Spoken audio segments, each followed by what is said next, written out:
नमस्कार दोस्तों, मैं हूं लखन गौड़ और आप देख रहे हैं मनी लर्नर्स यूट्यूब चैनल।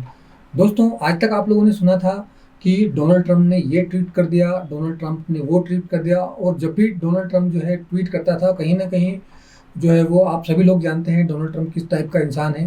वो जब भी ट्वीट करता है तो कुछ ना कुछ जो है ऊट पटांग बातें ही बोलता है। बट इसके पीछे की जो वजह असली थी वो ये कि आप सभी लोगों को पता होगा कि जैसे ही उसका ट्वीट आता है और जैसे वो कुछ अच्छी बात बोलता है तो मार्केट जो है वो पॉजिटिवली रिएक्ट करने लगता है। और शेयर मार्केट में शेयर के प्राइस जो है वो बढ़ने लगते हैं। और जैसे ही वो कोई नेगेटिव ट्वीट करता है तो शेयर मार्केट जो है वो डाउन की तरफ जाना शुरू कर देता है। नरेंद्र मोदी जी ने रिसेंटली कहा है कि 1 साल तक आपको सोना बाई नहीं करना है, आपको कोई विदेश यात्रा जो है अगर ज़रूरी नहीं तो उसको अवॉइड करनी है, आपको पेट्रोल और डीजल बचाना है, अगर आप कर सकते हैं तो घर से काम करना है।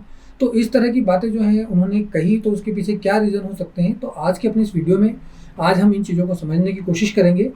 तो चलते हैं यहाँ पर कंप्यूटर की स्क्रीन पर और देखते हैं कि मोदी जी ने आखिर इस तरह की अपील क्यों की। तो यहाँ पर जिस तरह कि आप देख रहे हैं कि देश बहुत सारा कच्चा तेल, क्रूड ऑयल विदेशों से खरीदता है।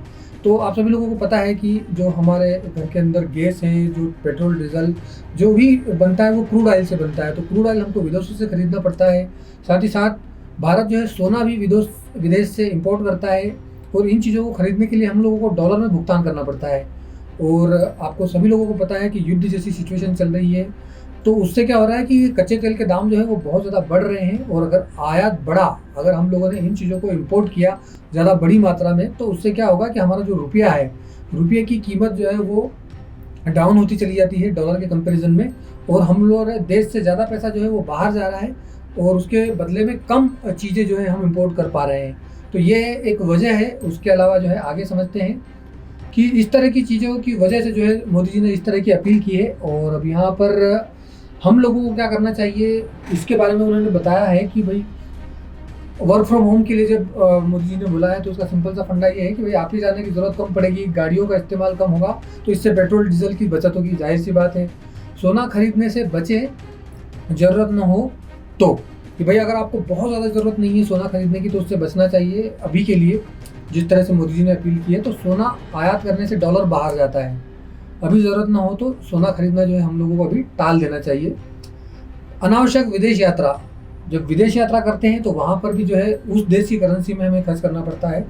तो एविएशन फ्यूल की खपत भी बढ़ जाती है। तो उस वजह से जो है इस तरह की अपील की गई है कि हमको विदेश यात्रा जो है वो भी अवॉइड करनी चाहिए। तो उसमें क्या है कि विदेश में जाते हैं तो डॉलर में खर्चा होता है, और डॉलर जो है वो जब खर्चा होता है तो हमारे देश का रुपया जो है वो बाहर जाता है। पेट्रोल डीजल बचाएं, पब्लिक ट्रांसपोर्ट का उपयोग करें। कि अगर हमारी गाड़ी जो है किसी एक ही बंदा जो है कहीं जा रहा है और बड़ी गाड़ी लेके जा रहा है, उसमें बहुत सारा पेट्रोल जो है वो जला देता है। तो जहाँ तक हो सके कोशिश करें कि पब्लिक ट्रांसपोर्ट यदि यूज़ कर सकते हैं तो वो यूज़ करें। और अगर कार वगैरह भी यूज़ कर रहे हैं तो उसको हम ज़्यादा लोग जो है मिल के अगर कहीं जा रहे हैं तो वहाँ पर जो है वो हमारे लिए कॉस्ट इफेक्टिव भी होगा और बचत भी होगी पेट्रोल डीजल की। और गाड़ियाँ अगर कम चलेगी तो पर्यावरण जो है वो भी उससे बचा रहेगा और हमारा एयर क्वालिटी जो है उससे बेटर होगा।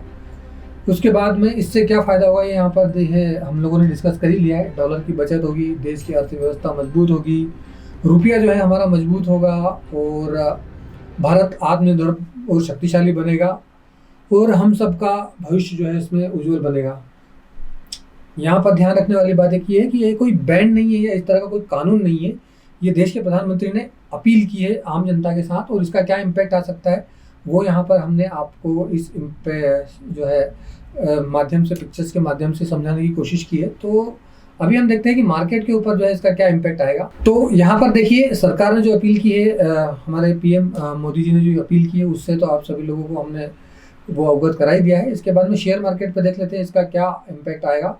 तो ऑयल और गैस सेक्टर की बात करते हैं। सबसे पहले पेट्रोल डीजल की बचत से तेल आयात कम होगा, सरकार का खर्चा घटेगा, सब्सिडी का दबाव कम होगा, ऑयल मार्केट कंपनियों को फ़ायदा होगा। रिलायंस और इस जैसी बड़ी कंपनियां जो तेल को रिफाइन करती है उनके ऊपर इसका इम्पैक्ट सकारात्मक होगा। तो मतलब यदि इसका सिंपल सा इम्पैक्ट ये है कि यदि इन सेक्टर के शेयर्स में या इस तरह की कंपनियों में अगर आप निवेश के बारे में सोच रहे हैं तो सोच सकते हैं, क्योंकि इनके ऊपर पॉजिटिव जो है वो इम्पैक्ट आएगा।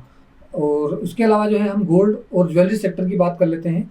तो दोस्तों क्योंकि इस तरह की अपील की गई है कि आपको 1 साल के लिए अगर ज़रूरी नहीं हो तो सोना खरीदना नहीं है। तो जो भी ज्वेलरी सेक्टर से जुड़े हुए कंपनीज़ हैं और वहाँ पर क्या है कि डिमांड जो है इसकी कम हो जाएगी, ज्वेलरी कंपनियों के सेल्स के ऊपर इसका असर पड़ेगा। गोल्ड इंपोर्ट कम हुआ लेकिन सेक्टर की ग्रोथ जो है वो धीमी हो सकती है। तो इन सेक्टर्स में यदि आप निवेश करते हैं तो इन पॉइंट्स को ध्यान में रख सकते हैं। उसके बाद में जो है ट्रेवल और एविएशन सेक्टर की बात कर लेते हैं कि यहाँ पर विदेश यात्रा जो है वो कम होने की संभावना है। एयरलाइंस, ट्रैवल एजेंसियाँ और जो भी पर्यटन संबंधित शेयर जो है वो कमज़ोर हो सकते हैं। तो इस तरह के अगर आप मार्केट में निवेश करते हैं इस तरह की कंपनियों में, तो यहाँ पर जो है उनमें हम ये चीज़ मान के चलते हैं कि अगर मोदी जी की अपील पे लोगों ने इस तरह की चीज़ें करना शुरू कर दिया, जहाँ तक कि लगता भी है कि इस तरह की चीज़ें होंगी, तो डेफिनेटली इस सेक्टर के ऊपर जो है नेगेटिव इम्पैक्ट आएगा और जो भी शेयर इन तरह की कंपनियों के हैं वो नीचे जा सकते हैं। आईटी और डिजिटल सेक्टर की बात कर लेते हैं। क्योंकि वर्क फ्रॉम होम बढ़ जाएगा तो यहाँ पर आईटी, क्लाउड, डिजिटल टूल्स की डिमांड बढ़ेगी। टीसीएस, इन्फोसिस, विप्रो और एचसीएल जैसी कंपनियों को फ़ायदा होगा। टेक्नोलॉजी सेक्टर में ग्रोथ होगी और संभावित असर जो है यहाँ पर पॉजिटिव देखा जा रहा है। आप अपने हिसाब से जो है इस चीज़ को इवेल्युएट कर सकते हैं कि यदि आईटी सेक्टर्स के में भी यदि आप निवेश करते हैं तो शेयर मार्केट में जो है आईटी सेक्टर में पॉजिटिव इम्पैक्ट आ सकता है। ऑटो सेक्टर की बात करें तो यहाँ पर मिला जुला असर देखने को मिल सकता है ऑटो सेक्टर के ऊपर। पेट्रोल की बचत और गाड़ियों का उपयोग जो है कम हो सकता है, शार्ट डिमांड पर हल्का असर। तो जो गाड़ियाँ जहाँ खरीदने की आप प्लान अगर कर रहे हैं तो यहाँ पर एक चीज़ जो है वो है कि क्योंकि इस तरह की अपील की गई है तो लोग जो है गाड़ियों का कम यूज़ करेंगे। तो यहाँ पर भी हमको ऐसा लग रहा है कि गाड़ियों की कीमत कम हो सकती है। तो आने वाले समय में यदि आप अपनी गाड़ी वगैरह प्लान कर रहे हैं खरीदने के लिए तो यहाँ पर एक अपॉर्चुनिटी दिख सकती है।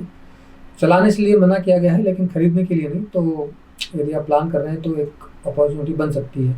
उसके बाद में cement, infra, real estate sector की बात कर लेते हैं। यहाँ पर जो है पॉजिटिव इम्पैक्ट आने की पॉसिबिलिटीज़ दिख रही है। सरकार की बचत से इंफ्रा प्रोजेक्ट पर फोकस बढ़ेगा। ओके, अगर बचत होगी और सरकार के पास में जो है पैसा बचेगा और इस तरह की चीज़ें होंगी तो जो इंफ्रास्ट्रक्चर को मजबूत बनाने वाली कंपनीज है इसके ऊपर जो है पॉजिटिव असर होगा। रियल एस्टेट के ऊपर पॉजिटिव असर होगा, कंस्ट्रक्शन के लिए फ़ायदा होगा। तो यहाँ पर भी आप देख सकते हैं इकोनॉमी पर असर, आयात कम होगा, डॉलर की बचत होगी, रुपये की स्थिरता बढ़ेगी, महंगाई कम होगी, आर्थिक विकास को सपोर्ट मिलेगा। वैसे यहाँ पर शेयर मार्केट पर कुल असर जो है निवेशकों का भरोसा बढ़ेगा। एफआईआई विदेश जो निवेशक, यदि हमारा देश का जो मार्केट है यदि ऊपर जाता है तो जो विदेशी निवेशक है वो आकर्षित हो सकते हैं, मार्केट में स्थिरता आ सकती है। ये सब एक पॉसिबिलिटीज़ जो है वो हम देख रहे हैं यहाँ पर। मैं इस वीडियो के माध्यम से कुछ भी चीज़ ऐसा नहीं बोल रहा हूँ कि ऐसा ही होगा, बट ऐसा हो सकता है। तो यहाँ पर जिन सेक्टर्स पर ध्यान देने वाली बात है वो है आपके IT, digital sector, oil and gas, infrastructures, EV और ग्रीन एनर्जी के जो सेक्टर्स हैं, डिफेंस सेक्टर्स है, ये सेक्टर आने वाले टाइम के अंदर जो है मार्केट के अंदर बेटर जो है वो परफॉर्म कर सकते हैं। तो इन सेक्टर्स के बारे में आप सोच सकते हैं। यहाँ पर फाइनल जो है सरकार की बचत और आत्मनिर्भरता वाली नीतियों भारत की अर्थव्यवस्था और शेयर मार्केट दोनों के लिए दीर्घकालीन में फायदेमंद है। समझदारी से निवेश करें और सही सेक्टर चुनें। ध्यान दें, यह जानकारी सिर्फ शैक्षिक उद्देश्य के लिए है। निवेश करने के लिए पहले किसी भी सेक्टर में या किसी भी कंपनी में किसी भी शेयर में निवेश करने से पहले अपने वित्तीय सलाहकार से ज़रूर परामर्श लें और अपना रिसर्च खुद करके सोच समझ कर ही रिसर्च और इसमें निवेश करने की आप वो करें। तो दोस्तों ये जो दो चीज़ें थी जहाँ पर हमने ये देखा कि मोदी जी ने जो अपील की है वो अपील के क्या मायने हैं और इसका शेयर मार्केट के ऊपर क्या इम्पैक्ट पड़ेगा।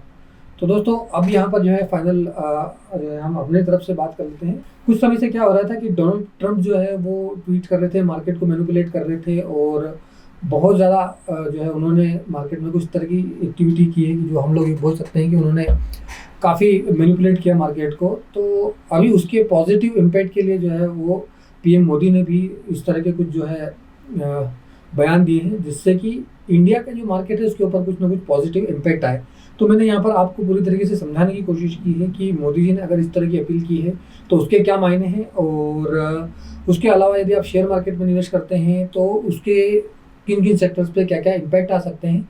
तो अब क्या है कि वर्क फ्रॉम होम को बढ़ावा दिया है और इस तरह की रिसेशन आने वाला है। रिसेशन के कारण जो है बहुत सारी प्रॉब्लम जो है वो उठानी पड़ती है आम आदमी को।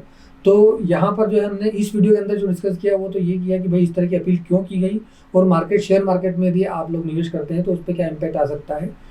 अगले वीडियो के अंदर हम लोग जो है इस बात पर डिस्कस करेंगे कि अगर वर्क फ्रॉम होम करने की बात आ रही है तो ऐसे कौन कौन से बेस्ट पॉसिबल वेज हैं जहाँ पर अगर हम घर बैठे कुछ काम करते हैं तो वहाँ से हम इनकम जनरेट कर सकते हैं।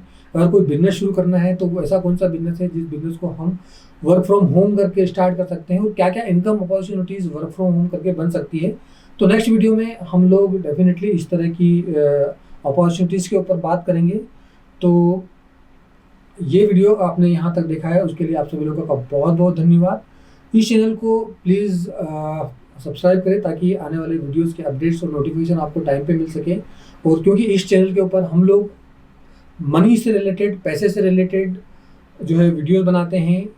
अगर कोई चीज़ें हो रही हैं तो उन चीज़ों का आपकी पॉकेट के ऊपर, आपके पैसे कमाने की एबिलिटी के ऊपर किस तरह का इम्पैक्ट पड़ सकता है, इस तरह के वीडियोस हम इस चैनल के ऊपर लाते रहेंगे। इस तरह के वीडियोस के अपडेट्स के लिए जो आके आपसे मिस ना हो तो आप चैनल को जरूर सब्सक्राइब करें, बेल आइकन जरूर आप हिट कर लें, नोटिफिकेशन को ऑन कर लें ताकि हर वीडियो आपको समय पर मिल सके। ये वीडियो देखने के लिए आप सभी का बहुत बहुत धन्यवाद। Thank you so much for watching this video.